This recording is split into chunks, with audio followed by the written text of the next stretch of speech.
Welcome to episode 33 of Ernie O'Malley's Journey. Too little, too late, forming a Republican government at last in October 1922. So where is my father, General Ernie O'Malley, at this period? He's come through, the four courts, the losing struggle for the Republic in the summer of 1922, when the Republicans and their forces have been outflanked, encircled by the Free State National Army. There had been a pincer movement around Ireland. The Republicans were still able to control significant parts of the West, including a little bit of Donegal, Mayo, Galway, Kerry, and Cork, and Tipperary. But they had lost control of most of the rest of the country. There were significant pockets of, let's call it, continued efforts in Dublin and other areas, but it wasn't fully coordinated. So part of what we'll see is what was happening in the movement at this time, and what were the ideas that were coming up. Now, one idea came out from Liam Mellows in a note to my father in late August, and he said it's imperative for the Republicans to form a Republican government. What did he mean by that? Well, this was to give a substance to their movement, to have it appear not to be just a military, but to have a government behind it. And in fact, this underlies the whole issue that the Civil War was not a political issue in the sense that the political parties were opposed to each other, though that is also true. It was really taken in place by the military wings of the IRA as the IRA divided. So because the Republicans had taken over the four courts, the English slash armed, the Free State were required to attack. And that's where it started. It started in a military IRA context, and it continued that way. Anyway,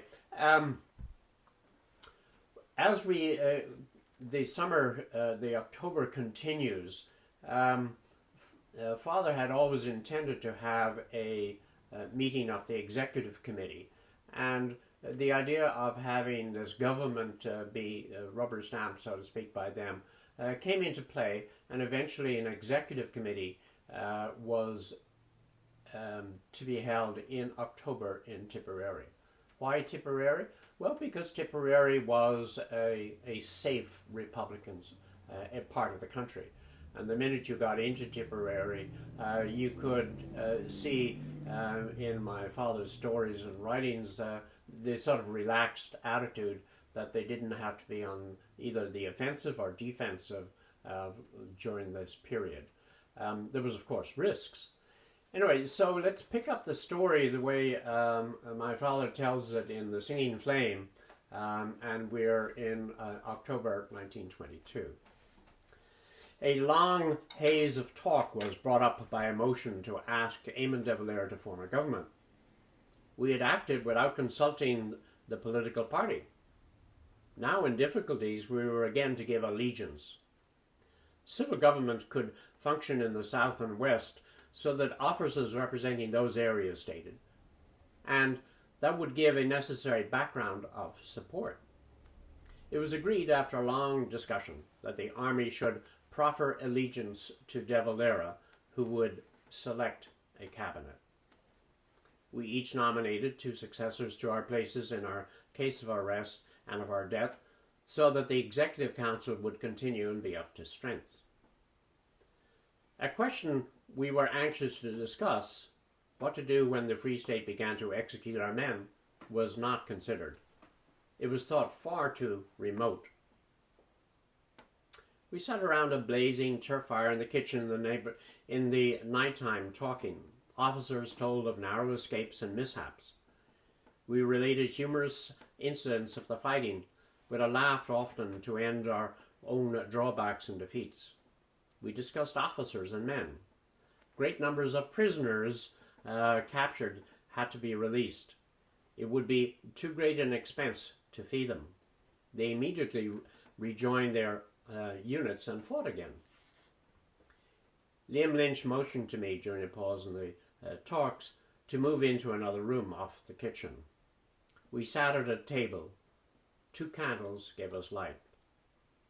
"I'm thinking of moving to Dublin," he said. "It's about time. Then you can fall back on the resources of the South," I told him. "Can you arrange for a headquarters for me?" he asked. "I will find a number of staff officers with me." "I'll do that. But if you remain together, you can't move around much," I said. "It's best to have your adjutant with you." "That can't be helped. I'll be there soon. You make all the arrangements, then I'll send you to Connaught." "That will be a relief. I'm tired of being a spare fountain pen." "Do you remember North Cork?" he said. "And the Gold Column. That was a good time, and we didn't know it." So, there's a little of sort of romantic contrast with what the fight against the British were, against the sadness of fighting against the comrades. And also the news that Lynch would recognize what Father's instincts were, which is to be back in the fight, and he was going to send him to Connaught. And that would cause rearranging the management of the Civil War, but it was a welcome relief to Father, who no longer wanted to be a fountain pen man. Later, when Father is writing this book in New Mexico in 1930s, he has some reflections on that meeting. "The executive had shown me that there was no unified operation plan for the whole of Ireland. No concerted action would be taken, and staters would recruit and train an army in the meantime. It looked as if we were worn down piecemeal, but men seemed to think that we could carry on much the same tactics as we had used against the British. During the first month, no definite operations orders had been issued, and in many instances Republicans awaited attack. The offensive spirit was negatived, and in areas where men had carried through a minor campaign of guerrilla warfare against the British, they were now capable of developing a system of semi-open warfare. Their potentialities were ignored. Slowly the resistant regressed back, and some operations fighting to disintegrated guerrilla war in smaller and smaller columns, and groups took part.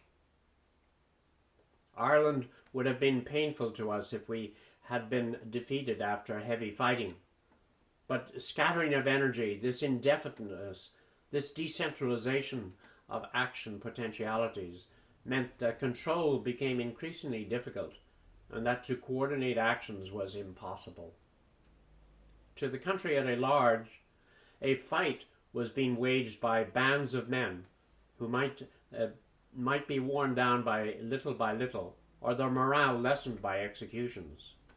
Continued guerrilla warfare, with its oft-repeated instructions to safeguard one's line of retreat, had been worn down. Once in a while, a sustained fight was needed to reassure ourselves. So, my father is able to have that reflection in the 30s when he's writing it, but you don't see any evidence of that sentiment, of that reality, the realpolitik of what was happening, as his writing his executive commands. And throughout my book, No Surrender Here, there's no evidence of his realization of the poor position of the Republican cause at the time. He's sending on reports to Liam Lynch, all of which has negative impact, but he doesn't reach the conclusion, and there's no discussion from his perspective on things like peace or giving up or what can we do to improve our situation. Now, there's another background which is going on here, which is the role of the church. And the church has taken its position, and my father records that position also. The Catholic bishops issued a pastoral from Maynooth on October 10 and instructed the clergy to read it from their pulpits. It crystallized the random fulminations of the majority of the priests who were in favor of the treaty. Sunday after Sunday, their sermons had degenerated into essays on political abuse. Now, Republicans who continued to carry the use of arms against the state were deprived of the sacraments. This had little or no effect on the men, but it undoubtedly affected public opinion. Those who supported the Republican movement resented the abuse of clerical power to suit political ends. But Republicans already had their minds made up, and despite the clergy, the press, and the provisional government, their views remained unchanged. Arrests continued, upsetting attempts at organizations, but fresh officers stepped into vacant places. Isolated groups of men had been rounded up by the Free State in Dublin and its neighborhood, and individuals were murdered. So Father is reflecting on a changed attitude of what was happening in the countryside. Now, when the church took their position on excommunicating, that's what it was, the Republicans, it had as Father reflects, an attitude and a change in the public opinion, but not on the men who were fighting. So it was one of those things. Once you have a conceived objective for which you were fighting, what the church did, and the church was never particularly a nationalist institution in Ireland in any case. It was always felt by the hardcore Fenians that they were pro-British, and here they were again taking a position and using their sacraments as for a political purpose. So what was left? Well, one of the things Father referred to is the attacks on men and the continued, the start of murders. They had come up with a plan to think about Mountjoy Jail. Again, in reflection, belatedly, Father writes in the 1930s, one of our principal objectives should have been an attack on Mountjoy Jail, as the Four Courts garrison, Rory O'Connor, Liam Mellows, Andy Cooney, the Plunketts, and many of the staff were there, together with a number of experienced officers and men arrested in the Dublin Brigade sometime after the fighting on O'Connell Street had ended. So the critical words in that was "we should have," and so here was a great concept, but they didn't have enough men in Dublin to organize an escape. And I think secondly what he was realizing upon reflection is the truth, which is the leadership of the IRA had lost their leaders, the people who knew about the technical fields, and they were incarcerated. Now, memoranda continued to flow out through safe hands to help the management of the cause, but the leaders were still in. But there were efforts made to freedom, and he goes on to reflect on that. Already there had been an attempt at escape from inside the Joy. Some goods had been smuggled in. They were not taking any chance of a leakage. I had not been told about the plan. But at the last moment, something unforeseen had occurred. The rush was made, some of the guards were killed and wounded, but the heavy gates of Sea Wing swung back. Our men were driven to cells by rifle fire, and Pather Breslin was killed. Pather, who had remained behind with me in the courts to set fire to the rifle stocks and piled heaps of arms. Andy Cooney took full responsibility for the escape, and it seemed that the governor, Phil Cosgrave, brother of the staters Willie Cosgrave, stopped the troops from firing on the prisoners. They were marched into the yard, surrounded by machine guns and riflemen, but the governor walked up and down between the troops and prisoners until quiet was restored. Our engineers began to tunnel from the jail and from a row of houses outside. The work was slow, fatiguing, as there could be little or no relief for men engaged on the task. Girls brought food for them, but the neighborhood was actively hostile. From inside the jail, other tunnels were sunk to meet the incoming diggers. So you can see that, I mean, there was an effort, and this went around in many different internment camps as well as jails, an attempt to relieve the prisoners. There was a practical matter, which was the Free State was having difficulty with so many prisoners. They didn't have enough jails. They started creating concentration camps in order to keep the men enclosed and active. Another development which was going on here, which we should really mention, is the censorship laws which were coming in. So one of the things that the government did, and governments do this regularly, is try to censor what the news is happening and reported.